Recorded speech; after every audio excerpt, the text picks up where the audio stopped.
Hello everyone. आज का video बहुत इंपॉर्टेंट है एंड साइंटिफिक विजडम से कनेक्टेड है। कुंडलिनी अवेकनिंग हम सबको पता है, बट हम यही लगता है कि कुंडलिनी अवेकनिंग एक स्पिरिचुअलिटी का प्रोसेस है। मैं कहूँगा कुंडलिनी अवेकनिंग आपका आने वाला फ्यूचर भी तय कर सकता है। यस, इसको हम कहते हैं ट्रांस जनरेशनल इपिजेनेटिक इनहेरिटेंस। ठीक है, आज इसके बारे में एक डीएनए, हमारा जो डीएनए का पूरा जो एल्गोरिथम है, उस एल्गोरिथम को स्टडी करके हम इसको समझने की कोशिश करेंगे। इस वीडियो से मुझे क्या क्या सीखने को मिलेगा सर? इस वीडियो से बहुत कुछ चीज़ें हैं, मैं आपको बताता हूँ। By end of the video आपको क्लियर हो जाएंगी। पहला है कि कई सारे लोग मुझसे पूछते हैं, सर मेरा कुंडलिनी अवेकनिंग हो गया है बट अवेकनिंग एनलाइटमेंट हो नहीं पा रही है। पहला क्वेश्चन, क्यों? इसका रीज़न हम इसी वीडियो में ढूंढेंगे। ठीक है। और दूसरा क्वेश्चन ये आता है कि मेरी कुंडलिनी रेजिंग या अवेकनिंग तो हो चुकी है, यानी कि कुंडलिनी रेजिंग का मतलब क्या है? We need to understand it. हमारे 3D के चक्र होते हैं।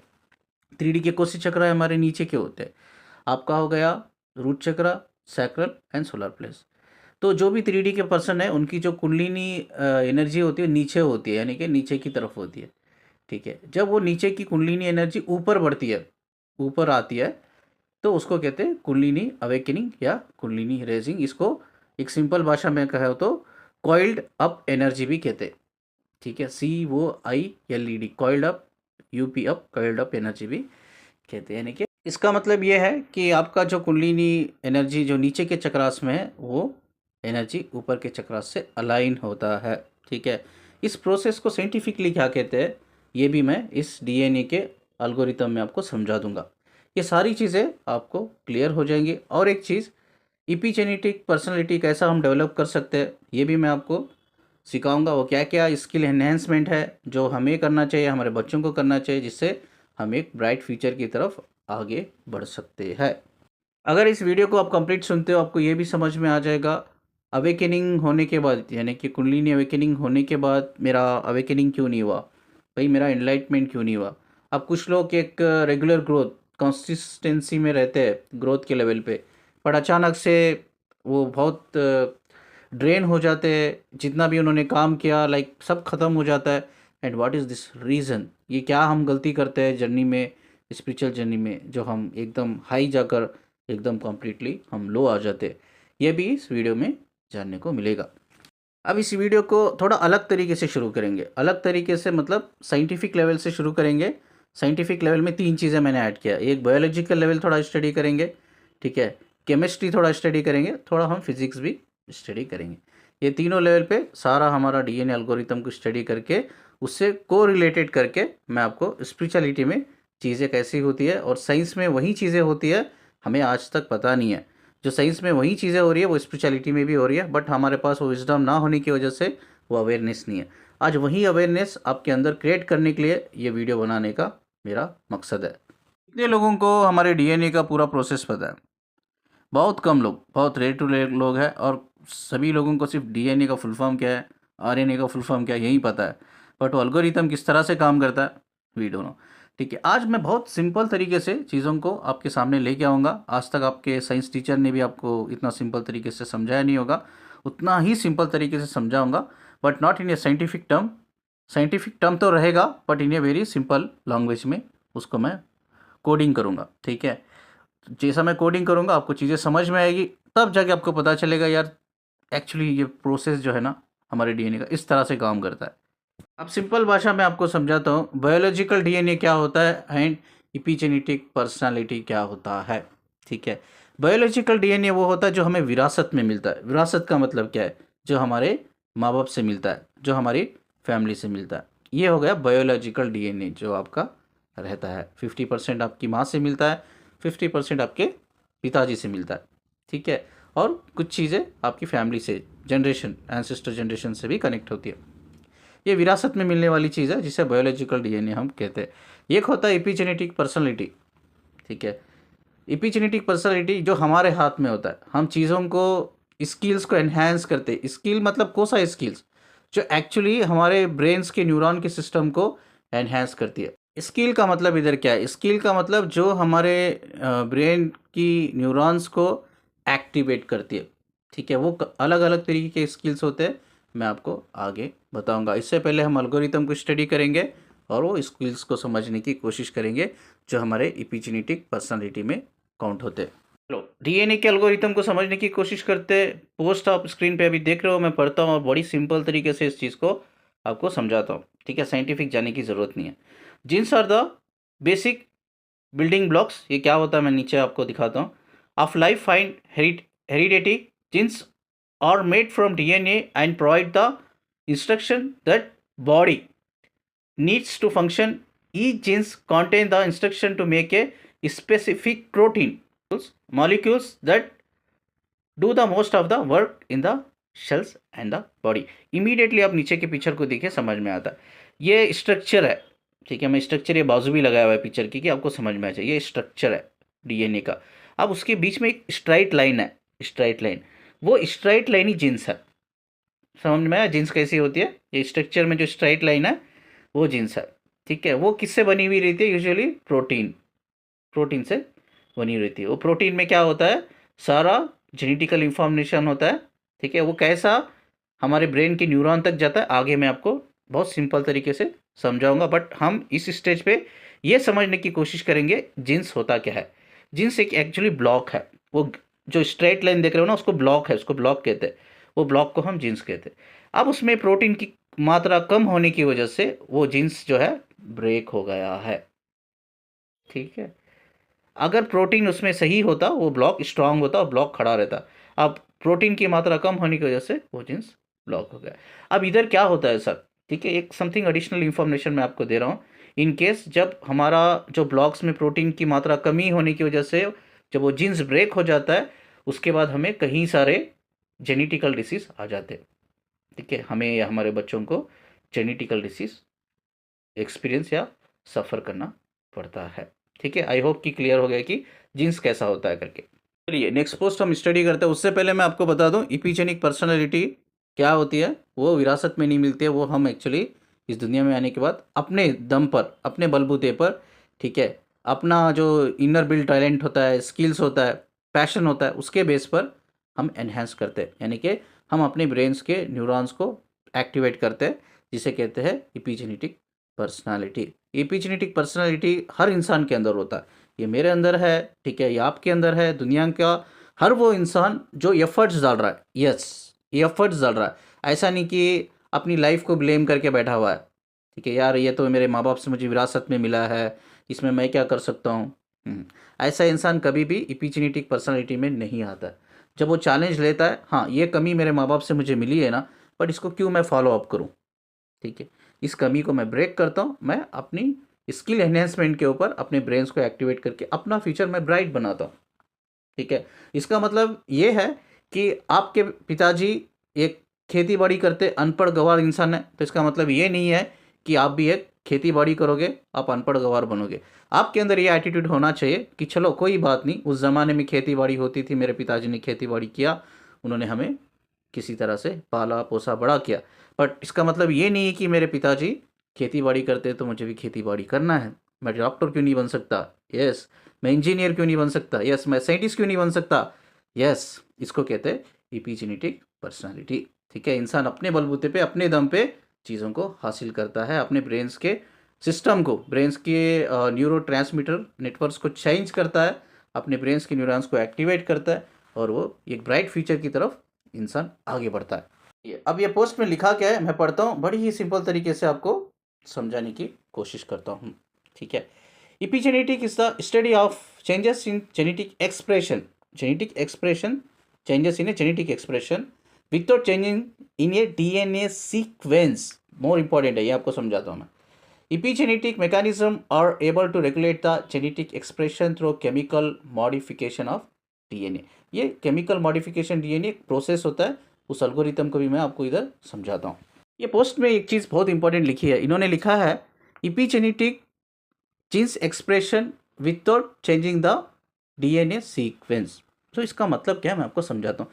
एक एग्जाम्पल से बात करते हैं। सोचो आपने एक घर बनाया, ठीक है, घर बनानी है, घर बनना है आपको। अब घर बनने के लिए आपको क्या चाहिए? पहले आपको पाया कहते हैं हम लोग उसे, ठीक है। पाया डालने के लिए फाउंडेशन, उसके बाद पिलर चाहिए। ये पाया, फाउंडेशन, पिलर, ये आपका डीएनए सीक्वेंस है। ये एक बार ये बन गया, ये लाइफ में कभी चेंज नहीं होता, ठीक है। ये हो गया आपका बायोलॉजिकल डीएनए, विरासत में मिला है आपको, ठीक है। अब उसके बाद होता है इपीजेनेटिक पर्सनालिटी, जहाँ जीन्स एक्सप्रेशंस को जीन्स के एक्सप्रेशंस चेंज होते हैं।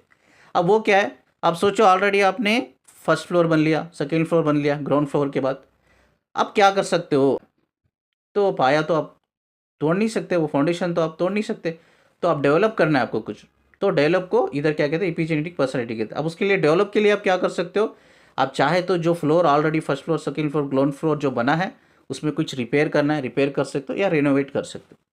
मैक्सिमम आप नया फ्लोर, ऊपर नया फ्लोर बन सकते हो, ठीक है। बट आपका जो फाउंडेशन है बिल्डिंग का वो बिल्कुल भी नहीं चेंज कर सकते, ठीक है।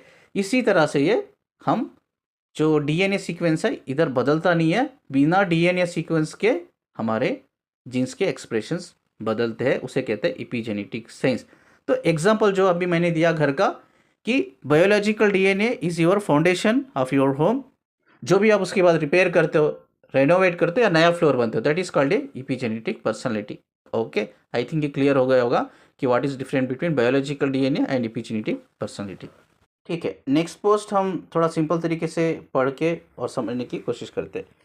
Epigenetic effect which genes are expressed and subsequently whether the cells should produce the relevant protein, protein को histone कहते हैं, histone is actually name of protein, determine a cells specialization such as skin cells, blood cells, air cells, liver cells, etc.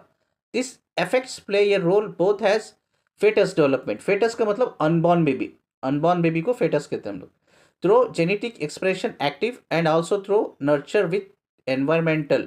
अब environmental मतलब life style, ठीक है, आपका healthy life style, diet, exercise, gym, yoga and meditation, stimuli having ability to cause the genetic to the turn off और turn on. ये turn off और turn on क्या होता है मैं आपको नीचे प्रोसेस में समझाता हूँ डिटेल में, ठीक है।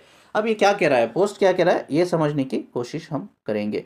पोस्ट ये कहने की कोशिश कर रहा है या इंफॉर्मेशन ये कहने की कोशिश कर रही है कि एक तो आपको बायोलॉजिकल डीएनए जो आपके माँ बाप से, फैमिली से मिलता है वो तो रहता ही है, that is actually DNA sequence हो गया वो आपका। एक होता है जो आप ग्रो करते हो, ठीक है, एनहेंस करते हो चीज़ें, वो किस बेस पे होती है, वो सारी चीज़ें नर्चर एंड एनवायरमेंटल लेवल पे होती है, ठीक है।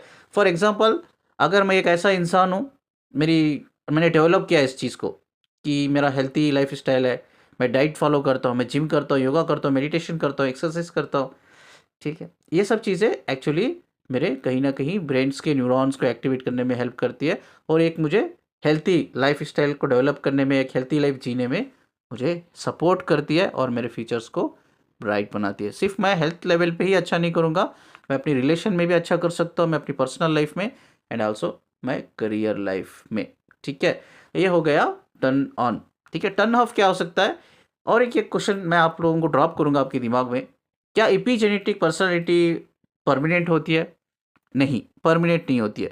क्यों परमानेंट नहीं होती है? Epigenetic personality is completely based on your understanding, ठीक है, is completely based on your enhancing skills, ठीक है। तो अगर सोचो मैं एक लड़का हूँ, ठीक है, मैं किसी लड़की से प्यार करता हूँ, बहुत प्यार करता हूँ, अब वो लड़की मुझे धोखा दे देती है इन फ्यूचर, अब सडनली आई गेट डिप्रेस्ड, मैं डिप्रेशन में चल जाता हूँ, मैं स्ट्रेस में चल जाता हूँ, मैं ट्रॉमा में चल जाता हूँ, मैं कोई भी डिसऑर्डर मुझे आ जाता है, या ये सोचो मैं एक सब्सटेंस अब्यूज पर्सन बन जाता हूँ, ड्रग्स एडिक्टेड बन जाता हूँ।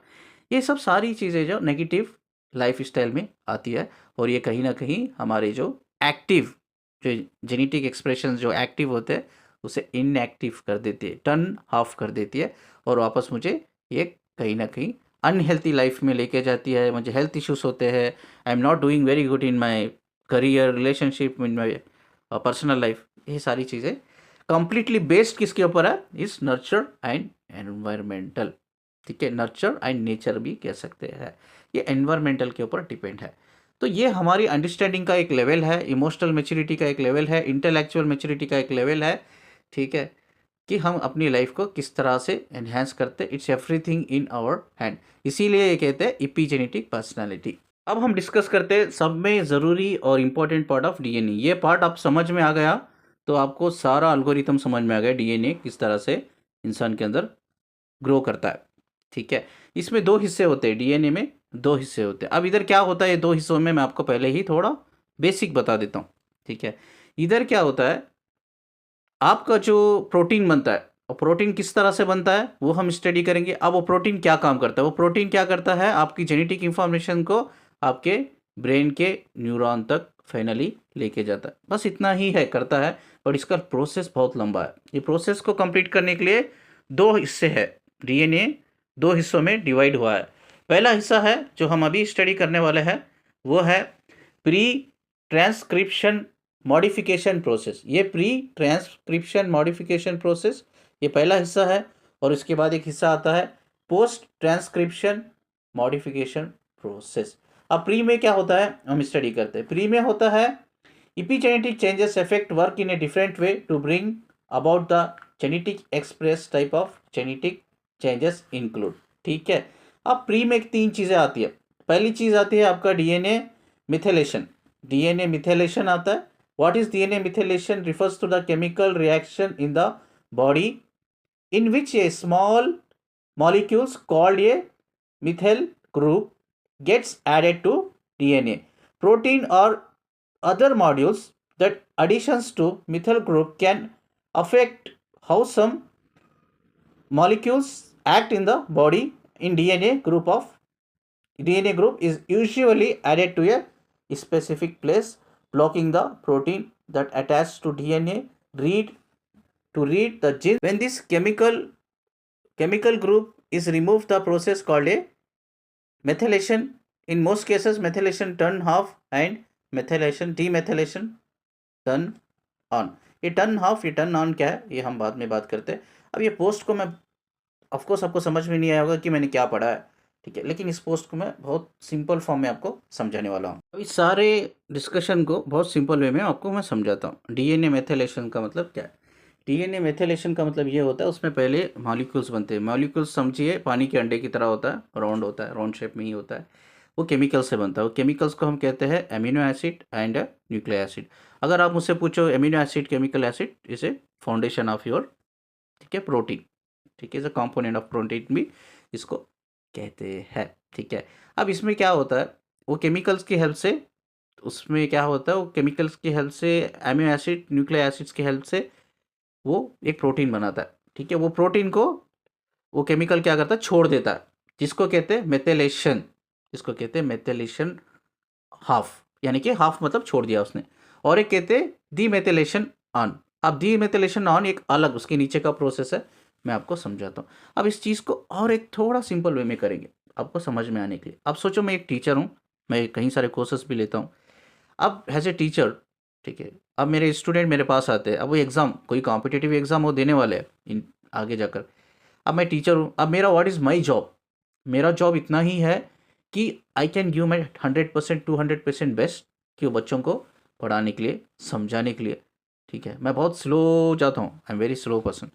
जब पढ़ाने की बात होती है तो बहुत स्लो, और कई सारे एग्जांपल्स देके मैं पढ़ाता हूँ कि वो दिमाग में चीज़ें बैठ जाए, ऐसा बैठ जाए कि इन केस कल वो कुछ थेरेटिकल पार्ट भूल भी जाए ना, तो मैं जो एग्जांपल्स देकर, जो सिनेरियोस देकर समझाता हूँ, सिनेरियोस याद करके वो लिख के आए एग्जाम में। दिस इज़ माई एटीट्यूड पढ़ाने का, ठीक है। तो अब मेरा काम आई विल डूइंग माई 100% 200%। मेरे जो स्टूडेंट है, मेरे जो बच्चे हैं, वो बच्चों को मैंने पढ़ाया, जितना मैं कर सकता था कर दिया, और मैंने उनको छोड़ दिया, जो भी मैंने तैयार कर दिया, अब एग्ज़ाम आपको देना है, ठीक है। इसी तरह से डीएनए मेथिलेशंस क्या करता है, केमिकल्स जो होते हैं, मॉलिक्यूल्स बनते हैं, वो मॉलिक्यूल्स में केमिकल्स होते हैं, nucleic acid and amino acids के थ्रू वो प्रोटीन फाउंडेशन होता है, कंपाउंड होता है। प्रोटीन का एक फाउंडेशन होता है, फॉर्मेशन होता है, ठीक है। प्रोटीन का फॉर्मेशन होकर वो आगे छोड़ देता है कि जा, मेरा काम था, मैंने कर दिया। इसीलिए ग्रुप में लिखा है कि ग्रुप रिमूव द केमिकल्स। इधर लिखा है ग्रुप रिमूव द केमिकल, तो जा, मेरा काम इतना ही था, मैंने छोड़ दिया, अब आगे तू जाके तेरा काम तू कर। अब आगे ये जो प्रोटीन है ये किस तरह से काम करता है हम नेक्स्ट स्टेप में बात करेंगे। आई होप कि यहाँ तक क्लियर हो गया। चलिए, ये नेक्स्ट पोस्ट जो है, अब क्या कर दिया है, केमिकल छोड़ दिया है, ठीक है, एक प्रोटीन को छोड़ दिया है। मेरा काम इतना ही था, मैंने छोड़ दिया, अब तू जो करना है कर ले जा। अब वो क्या कर रहा है प्रोटीन, हम उसके बारे में स्टडी कर रहे हैं। मैं पढ़ता हूँ, बात इसको वैसे ही सिंपल वे में एक्सप्लेन कराता हूँ, बहुत इंपॉर्टेंट है ये, ठीक है। इसको कहते हैं हिस्टोन। हिस्टोन मतलब प्रोटीन का नाम है, histone, okay. Histone modification is a second step histone modification, DNA wrap, ये रैप अनरैप क्या होता है मैं आपको नेक्स्ट एक पिक्चर दिखाकर समझाता हूँ, ठीक है। DNA wrap around the histone which are protein, histone मतलब protein. If the histones are wrap tightly around the DNA they cannot be access by protein, cannot be access by protein, वो access नहीं करते, ये समझाता हूँ मैं आपको। That read the genetic that are wrapped around histone and turn off मतलब wrap हो जाता है तो वो टर्न ऑफ हो जाता है। And then that are not be wrapped histone are turn on, वो टर्न ऑन होता है, वो मैं आपको बताता हूँ। Chemical group can be added और रिमूव, वो ऑलरेडी हो चुका है, chemical group added and removed already हो चुका है, वो अब प्रोटीन बन चुका है, प्रोटीन उसका काम कर रहा है। Histone and change the weather genes is wrapped on और अनरैप्ड ऑन रैप्ड हाफ, ठीक है।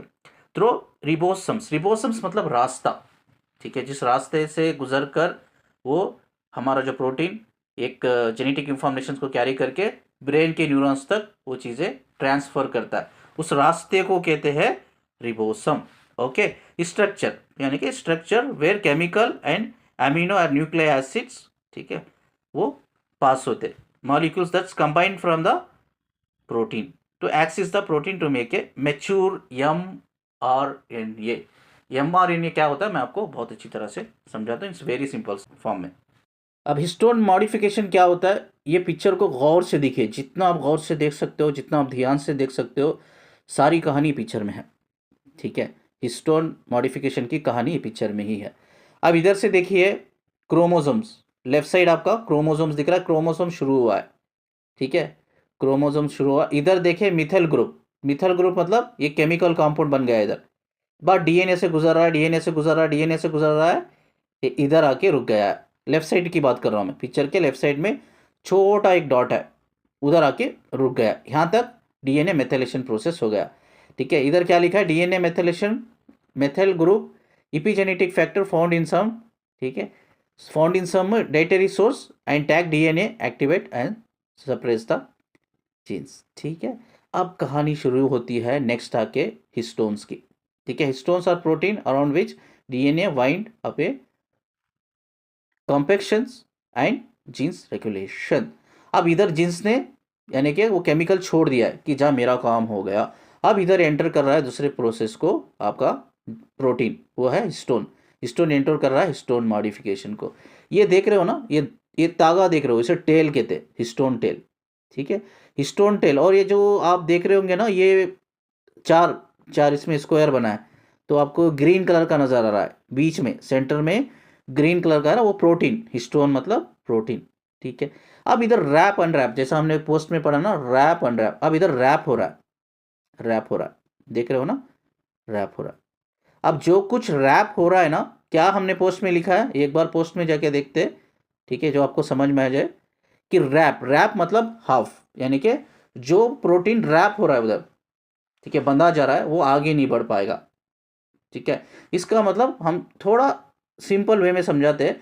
अभी मैंने स्टूडेंट को छोड़ दिया पढ़ाकर, स्टूडेंट एग्जाम देने बैठ गया है, टेस्ट पेपर आ गया है, टेस्ट पेपर देख रहा है, test paper is damn damn damn difficult, वो कर ही नहीं पा रहा है, वो स्ट्रक हो गया है उधर, ठीक है, स्ट्रक हो गया, अब उधर रैप हो गया, इस तरह से ये प्रोटीन है, रैप हो गया। रैप हो गया तो क्या होता है, वो जो टेल होता है, हिस्टोन टेल जो होता है ना, उसके थ्रू आगे नहीं बढ़ पाता है, ठीक है।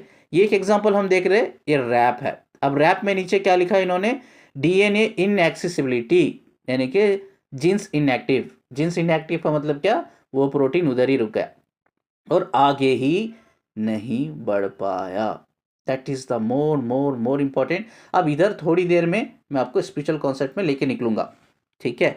अब इधर थोड़ा देखते हैं, वो जो टेल है, हिस्टोरिकल टेल आगे बढ़ रही है, आगे बढ़ रही है, थोड़ा पोस्ट को मैं आगे कर रहा हूँ, ये पोस्ट को ऑब्जर्व कीजिए, रैप हो रहा है, रैप हुआ रैप हुआ रैप हुआ एंड टेल आगे बढ़ गई। उसके बाद आपको इधर लिखा है स्टेल, थर्ड, अब थर्ड स्टेज में आ गए, हिस्टोन टेल पे आ गए।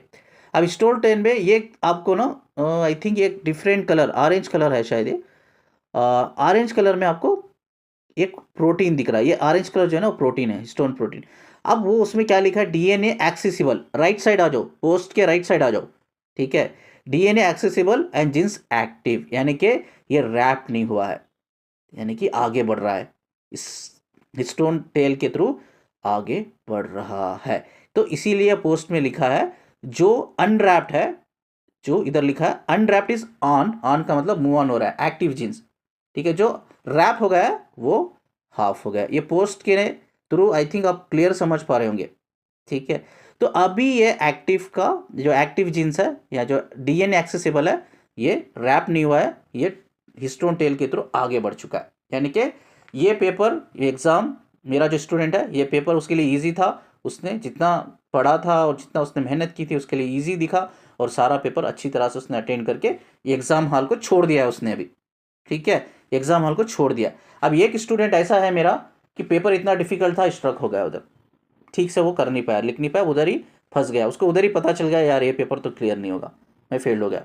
अब जो मेरा और एक स्टूडेंट था जो पढ़ाई की, मेहनत की, उसके लिए पेपर आसान दिखा, उसने क्लियर कर दिया एंड कॉन्फिडेंटली खुशी से वो बाहर एग्जाम हॉल के निकला, यार पेपर बहुत बढ़िया था, मस्त लिखा है मैंने, पास हो जाऊंगा, अच्छे मार्क्स से पास होगा।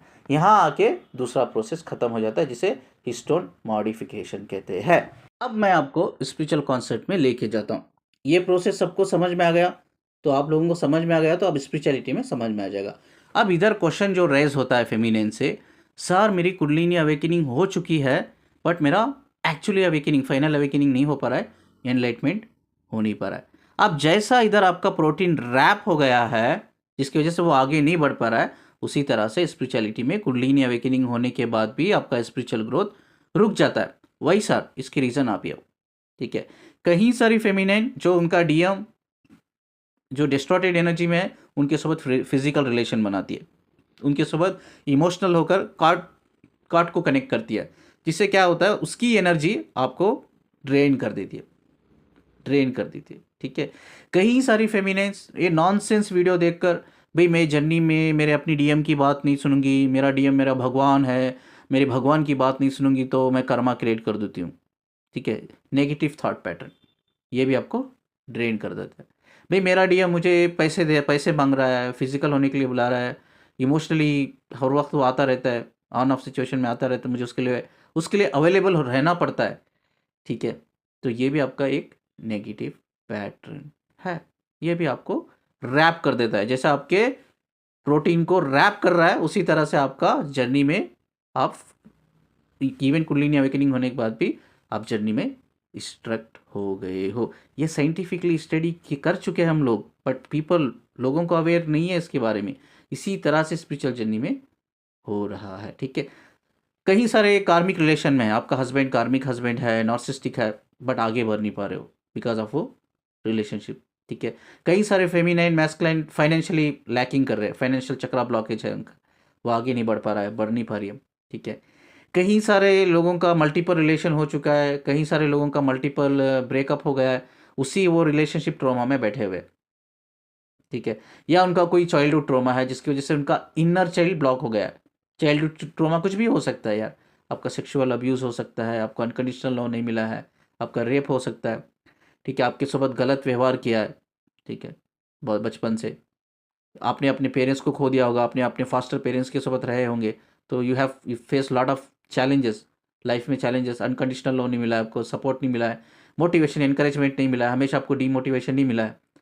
तो ये सारी चीज़ें आपके जर्नी में आपको नीचे लेके आती है, ऊपर लेके नहीं आती है, नीचे लेके आती है। तो ये सब चीज़ें आप हील नहीं करते हो, ठीक है। ये सब चीज़ें बिना हील करे हुए यू जस्ट थिंकिंग कि मुझे डीएम चाहिए, मुझे मेरे डीएम से कनेक्टेड रहना है, या उसके साथ मैं भाग के शादी कर लूँगी, उसके साथ मैं बच्चे पैदा कर लूँगी, उसके साथ आगे फ्यूचर गुजार लूँगी तो जन्नत बन जाएगी मेरी, बाकी की लाइफ जो है अब तक तो दोज़खी थी, बाकी की लाइफ मेरी जन्नत बन जाएगी, ठीक है। बट आपने कभी सोचा है कि इसके लायक मैं हूँ क्या? इसके लिए मैंने अपने आप को ग्रो किया है नहीं किया है? कभी पूछा अपने आप से? क्वेश्चन यूर सेल्फ कि आपने ग्रो किया है नहीं किया है? आपने अपने जो पैटर्न, नेगेटिव पैटर्न्स को, आपके ट्रॉमा को, डिसऑर्डर्स को हील किया है? आपके नेगेटिव थॉट पैटर्न्स को हील किया है?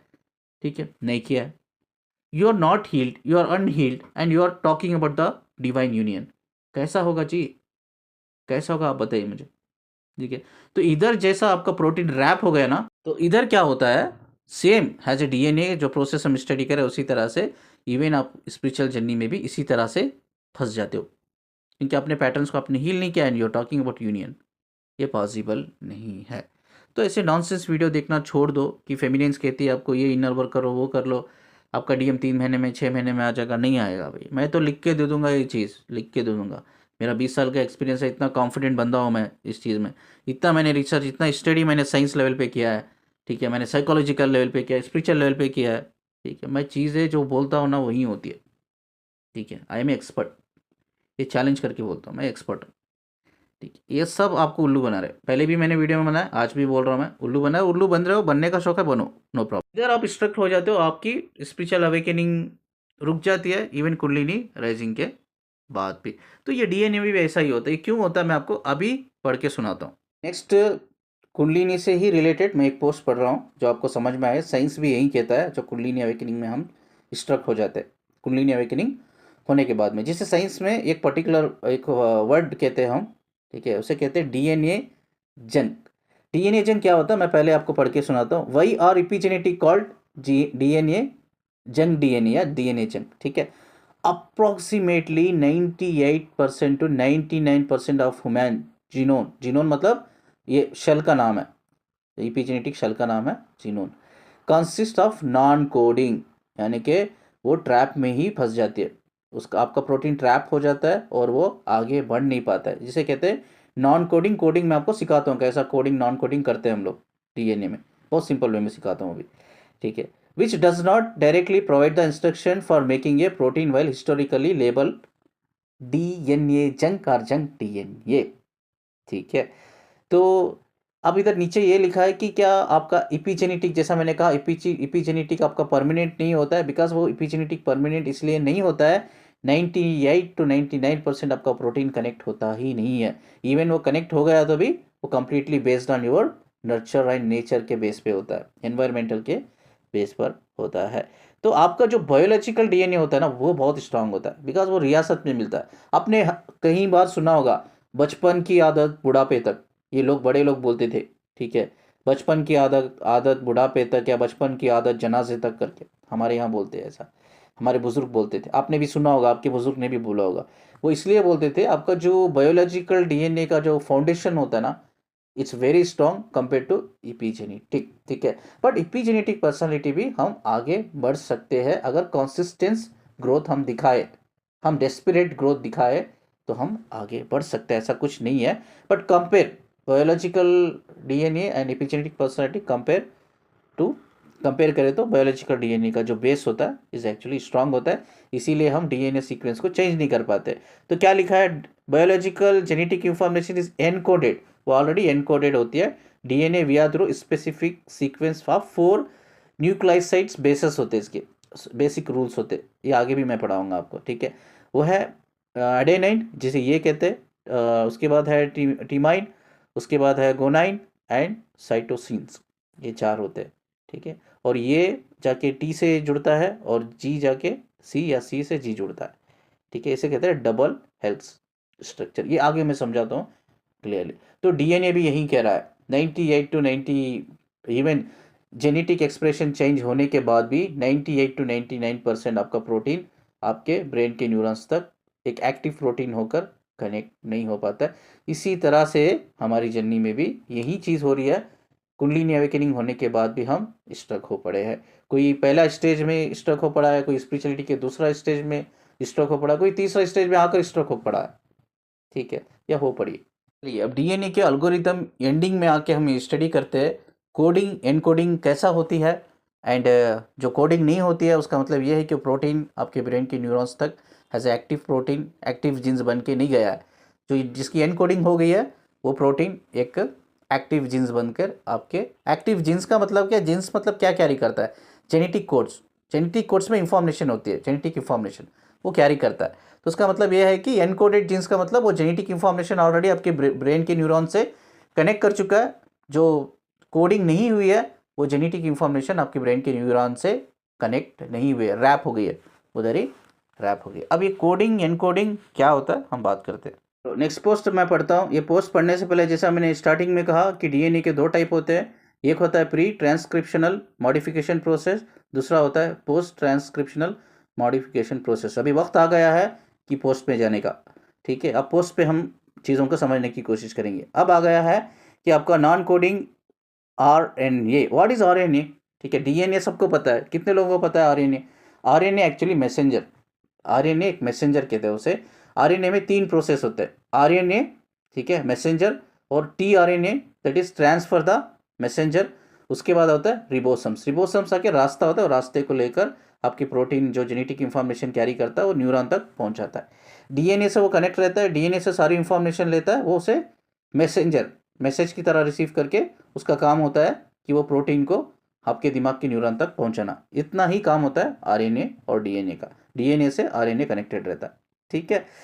तो non coding RNA, DNA direct is a making a coding, non coding. अब ये जो रिस्पॉन्सिबिलिटी होती है ना कोडिंग नॉन कोडिंग की, ये DNA से निकल कर ये DNA क्या करता है, NRA को, RNA को दे देता है, ले भाई ठीक है, जितना मेरा काम था मैंने कर दिया, ये कोडिंग तेरा काम है, तो कोडिंग वोडिंग करके अब जिस तरह से तुझे लेके जाना है, ठीक है, तुझे पहुंचाना है कि तो पहुंचा दे। DNA एंड RNA को थोड़ा मैं सिंपल एग्जांपल देकर समझाने की कोशिश करता हूँ, ठीक है। मैं एक टीचर हूँ, ठीक है। अब एक इंस्टीट्यूट है, एक मैनेजमेंट है। अब मैनेजमेंट एग्जाम कंडक्ट कर रहा है, एग्जाम दिया, स्टूडेंट आए, एग्जाम लिखा, पेपर सब तैयार हो गया। अब मुझे मैनेजमेंट क्या करता है, मैनेजमेंट DNA है इधर। मैनेजमेंट क्या करता है, मैनेजमेंट मुझे बुलाता है, मैं कौन हूँ, मैं मैं RNA हूँ, मेरा मैनेजमेंट DNA। अब DNA मुझे बुलाता है, आई एम RNA। अब बोलता है पेपर सब आ गए, लो करेक्शन करके आप रिजल्ट डाल दो, ठीक है। तो इतना ही काम एज ए टीचर का होता है कि मैनेजमेंट से पेपर लेके एवेल्युएट करके कनेक्शन करके मैं रिजल्ट वेबसाइट में डाल देता हूँ। इतना ही काम एक्चुअली सिंपल भाषा में बोले तो DNA RNA से किस तरह से काम लेता है, ठीक है। DNA RNA से कनेक्ट होके, ठीक है, वो कोडिंग डिकोडिंग का उसको रिस्पॉन्सिबिलिटी देकर वो फाइनली वो इन्फॉर्मेशन आपके ब्रेन के न्यूरॉन्स तक लेके जाता है। तो अब ये पोस्ट में क्या लिखा है ये पढ़ के मैं आपको, अब कोडिंग क्या होता है, actually coding is most complicated part होता है DNA का एल्गोरिथम का। बट इसको मैंने बड़ी सिंपल वे में क्रिएट किया है आपको समझाने के लिए, और ये आप समझ गए ना तो आप समझ जाएंगे DNA कोडिंग क्या होता है, ठीक है। बहुत से स्टूडेंट स्ट्रगल करते हैं, ऑनेस्टली से ही बहुत से स्टूडेंट ये लर्न करने के लिए बड़ा स्ट्रगल करते। बड़ा सिंपल फॉर्म में मैंने इसको क्रिएट किया है, जो आपको ये समझ में आ जाए कि कोडिंग कैसा होता है और DNA कैसा हेल्प करता है RNA को कोडिंग करने में। उस स्क्रीन पे आप देख रहे हो, मैं पढ़ता हूँ और सिंपल तरीके से ही समझाता हूँ। Non coding NRA, DNA direct for making coding and non coding RNA.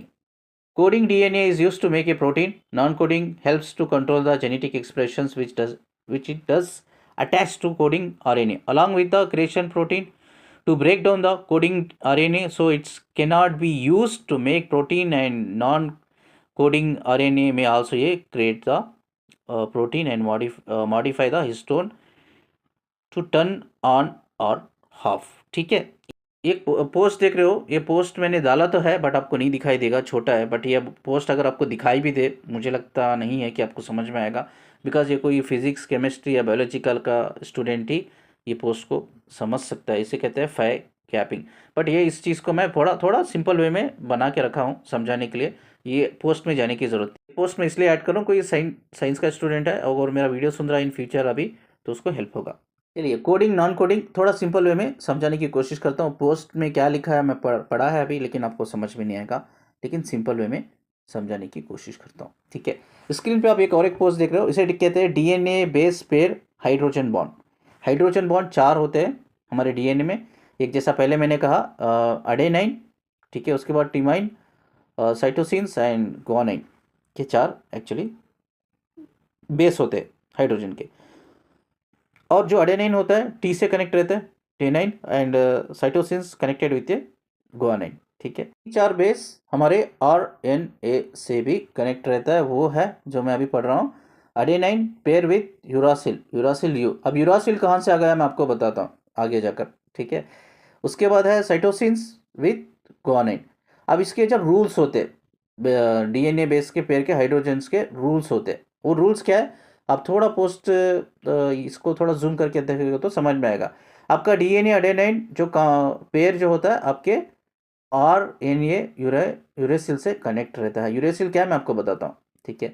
DNA टीमाइन 1 pair is connected with RNA T9, and DNA cytosine C pair with connected with RNA guanine. Guanine G pair is connected with RNA सिटोसाइन। अब ये समझ में नहीं आएगा, मैं आगे समझाऊंगा, simple भाषा में आपको समझाऊंगा, एक मैंने कुछ क्रिएट कर रखा है, ठीक है। तो अब इधर है ना, यूजुअली हम इसका रिजल्ट क्या है हम देखते हैं। द रिजल्ट ऑफ mRNA का मतलब क्या था, फाइनली आपका जो जेनेटिक इंफॉर्मेशन आपके ब्रेन के न्यूरॉन्स तक जाता है, उसे कहते हैं फाइनल प्रोसेस mRNA, ठीक है, mRNA, ठीक है। जो मॉलिक्यूल्स होते हैं, single molecules and extended to the complementary क्या होता है मैं आगे समझाता हूँ। Copy that is separate from the DNA template and leave the nucleus, ठीक है। अब इधर हम जानने की कोशिश करेंगे यूरेसिल्स कहाँ से आता है और यूरेसिल्स क्यों आता है, आरएनए यूरेसिल्स को क्यों बनाता है। अब इधर लिखा है RNA uses the uracils U instead of T9 has a temporary energy efficient base. Yes, very important है, रिपीटेड क्वेश्चन, कई बार एग्जाम में ये क्वेश्चन आता है कि यूरेसिल्स डीएनए क्यों बनाता है, RNA sorry not DNA, RNA uracils क्यों बनाता है। Uracils is a temporary hydrogen कह सकते हैं या temporary energy efficient base, pairing partner with a denine, adenine से कनेक्ट रहता है, ओनली अडेनाइन नॉट T9, ठीक है। तो ट्रांसजेंट यानी कि इसका मतलब क्या है पता है, यूरेसिल्स एक हेल्प का काम करता है। आपकी जो 4 हाइड्रोजन्स है ना, हाइड्रोजन्स यूजुअली काम करते हैं, वो एक रास्ता होता है रिबोसम्स कहते हैं, जैसा मैंने कहा ना फाइनल रास्ता रिबोसम्स में, वो रास्ते में जाते रहते यानी कि इंफॉर्मेशन जो है जेनेटिक इंफॉर्मेशन आपकी न्यूरॉन तक जा रही है, इसके बीच में वो प्रोटीन ब्रेक ना हो जाए, तो इसीलिए उसको थोड़ी एक्स्ट्रा एनर्जी मिले, एनर्जी के लिए यूरेसिल्स आरएनए क्रिएट करता है, डेवलप करता है। Okay clear. यू कहाँ से आता है, यूरेसिल्स कहाँ आता है, uracils is A energy sufficient है, ठीक है, इज एनर्जी सफिशिएंट बेस है जो एक्चुअली आपके हाइड्रोजन्स बॉन्ड को हेल्प करता है, वो इंफॉर्मेशन जो एक्टिव जीन्स है वो आपकी न्यूरॉन तक लेके जाए उसे, ठीक है। Finally one of the most difficult complicated part of DNA algorithm, आज उसको मैं बड़ा ही सिंपल तरीके से समझाऊंगा। आप ये अगर आप साइंस स्टूडेंट हो, आपने कभी पढ़ा है डीएनए के बारे में, ये प्रोसेस को मेरे सुनकर आप खुद सोचोगे यार मेरे टीचर ने क्यों नहीं पढ़ाया मुझे ऐसा, कितना दिमाग ख़राब हो गया मेरा ये कोडिंग नॉन कोडिंग डीएनए में। अब मैं आपको बड़ी सिंपल वे में समझाता हूँ, ठीक है। आप पोस्ट में एक चीज़ देख रहे हो, it's very very very important, DNA base pair करके मैंने लिखा है, ठीक है। डीएनए में ऊपर डीएनए लिखा है, नीचे यम और एन। अब यम क्या है, यम इज एक्चुअली आपका अब कोडिंग हो रहा है, कोडिंग होके फाइनली अब जा रहा है, ठीक है, कहाँ जा रहा है, आपका रिबोसोम्स से रास्ते से गुजर के आपका जो जेनेटिक इंफॉर्मेशन प्रोटीन की मात्रा से आपके ब्रेन के न्यूरॉन से कनेक्ट हो रहा है, वो प्रोसेस अभी जा रहा है, वो फाइनल हो रहा है, फाइनल प्रोसेस उसे कहते हैं यम और एन, ये ठीक है। अब डीएनए में एक चीज़ देखो, डीएनए में आप क्या देख रहे हो, ऊपर टी लिखा है, ठीक है। डीएनए में पहले इधर नीचे देखो जो येलो कलर में मैंने मार्क किया है, इसीलिए मैंने येलो कलर में मार्क किया है आपका अटेंशन गेन करने के लिए। डीएनए में क्या क्या चीज़ें हैं, टी, ये, जी, सी, ठीक है, ये कोडिंग हो रहा है। अब कोडिंग सिखा रहा हूँ आपको, ये हाँ इसका डीएनए कोडिंग कैसा होता है और कैसा ये डीएनए से आरएनए कोडिंग करता है, ये फाइनली इस इंफॉर्मेशन को भेजने के लिए ब्रेन न्यूरॉन्स तक। अब मैं सिखा रहा हूँ आपको डीएनए में टी, ये, जी, सी एंड यम और एनए में ये यू सी जी, ये बहुत इंपॉर्टेंट है, ये समझ लेना है बस, ठीक है। अब डीएनए देखो ऊपर, डीएनए में क्या लिखा है, पहला वर्ड क्या है, टी। नीचे आ जाओ, नीचे जो येलो कलर में मैंने मार्क किया है उसमें डीएनए में पहला वर्ड टी है, ठीक है, टी हो गया। अब उसके बाद जो येलो कलर में मैंने मार्क किया है कि यम आर एन ए, उसका पहला वर्ड कौन सा है, ये। अब टी ऊपर हो गया डीएनए का, नीचे हो गया यम आर एन ए, ठीक है, उसका टी के नीचे कौन सा है, ये देख रहे हो आप, देख रहे हो, थोड़ा जूम करके देखो। डीएनए के अपोजिट जो येलो कलर में मैंने मार्क किया है, डीएनए के अपोजिट जो है यम आर एन ए, तो डीएनए टी है, तो डीएनए टी के बाजू क्या है, ये है। अब डीएनए ऊपर टी है, उसके नीचे ये है, ठीक है। अब डीएनए के बाजू, टी के बाजू क्या है, ऊपर आ जाओ, ऊपर टी के बाजू क्या है, ये है, ये डीएनए ये। अब डीएनए ये कहाँ है, टी के नीचे है। अब टी के नीचे जो डीएनए में टी के नीचे ये है, ये के अपोजिट क्या है, यू, आपको दिख रहा है बराबर, ये के नीचे यू आया है, ये के नीचे यू आया। अब डीएनए कह रहा है सी, टी ये सी, अब सी कहाँ आ रहा है, डीएनए में नीचे आ रहा है, देखिए सी, जो येलो कलर में लिखा है मैंने सी। अब सी के बाजू देखिए क्या आ रहा है, जी। अब उसके नीचे देखिए टी ए सी और नीचे जो एम आर एन ये यू जी आया है। जी क्यों आया है, सी के अपोजिट जी है। इस तरह से एक्चुअली कोडिंग होती है, बट ये एक्चुअली इतना सिंपल नहीं होता है, बहुत कॉम्प्लिकेटेड होता है। ये मैंने क्रिएट किया है आपको सिर्फ समझाने के लिए। देखिए इस तरह से डीएनए कोडिंग एनकोडिंग होती है, बट ये इतना आसान नहीं होता, ये बहुत कॉम्प्लिकेटेड होता है। और इसीलिए most of the time 98 to 99% वो आपका जो प्रोटीन है वो आपके finally M R N A process को अचीव नहीं कर पाता है। चलो फाइनली इस वीडियो को मैं एंड करता हूँ।